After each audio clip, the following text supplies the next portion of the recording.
আসসালামু আলাইকুম প্রিয় ভিউয়ার্স।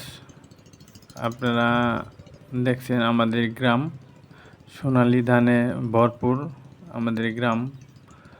তো সোনালী ধানে পুরাই চকি রমরমা, দেখতে যত দূর চোখ যায় তত দূরই সোনালী ধান, ধান আর ধান।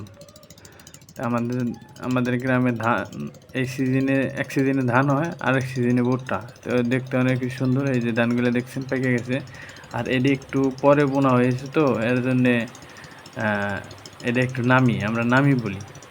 তো একটু আগ দিকে এটা আগে পাকছে, এটি কাঁচা আছে। আর এই দেখতেছেন এই জায়গাটা ভুট্টা চাষ হয়েছিল, আবারও ভুট্টা বোনা হয়েছে।